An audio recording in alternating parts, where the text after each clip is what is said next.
Dysplasia is one of those things that causes hip pain. And basically, the underlying issue here, again, orthopedics and hip surgery in particular are very mechanical things. And so with dysplasia, you have the hip is a ball and socket joint, and you have a femoral head sitting in the socket. And in dysplasia, with dysplasia, your socket is not as covering and supportive as it should be.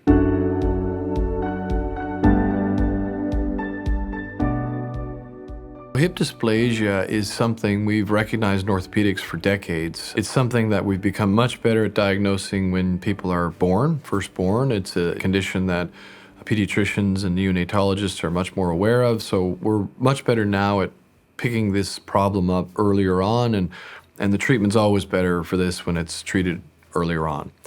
But some people make it through the cracks and they're not picked up, or their condition is such that it's just not recognizable at the newborn period or even later in childhood.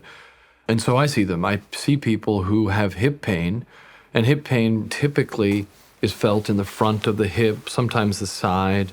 It's typically associated with activities, weight-bearing activities, walking, running, and it can vary. It can be very occasional, and it can then evolve to be much more frequent.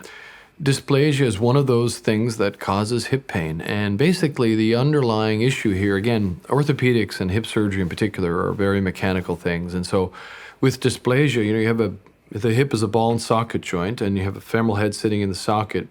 And in dysplasia, with dysplasia, your socket is not as covering and supportive as it should be. And so all the structures around the hip, the labrum around the edge of the socket, and the capsule and ligaments and the musculature, all have to work more to support the femoral head, because the bone was never built properly. The socket was never as supportive and covering as it should have been. And so problems arise. Initially, pain occurs and the damage may be more minimal, but then as time goes on, the labrum, which is this bumper around the socket, may fail. The capsule or the muscles around the hip become strained or overworked, and eventually the cartilage that covers these bones thins and wears and becomes damaged and eventually arthritic. So that's what dysplasia is.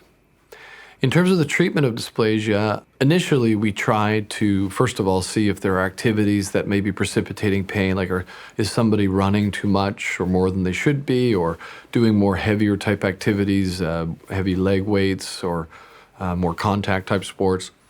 That can be changed or not. We're always trying to work with folks initially on improving the strength of the musculature around the joint, and also make sure that there are no surrounding joints that are sources of pain. The lower back is a common one for the hip. And then for the occasional flare-ups, we'll talk about anti-inflammatory medications. Single cortisone injections can be used. We don't like to use any of these meds or injections all the time or frequently because of their side effects and downsides. And then if all that fails and symptoms are enough that they're really affecting life and activity, we talk about fixing it and fixing the mechanical problem. There are many different variables that go into successfully treating it. So age and health and weight and all these things play a role, which we pay close attention to. But if all those things fail and somebody's symptoms are enough to affect life, we try and fix this mechanical problem that people have. And the surgical treatment for dysplasia there are a number, but the basic surgical treatment for true hip dysplasia is what's called a periacetabular osteotomy, or PAO, or Ganz osteotomy. And the premise here is that you're basically surgically releasing that socket from the pelvis, which is a very invasive, tricky thing to do, and then tilting what you have there, that socket, in a place that it can better support your weight.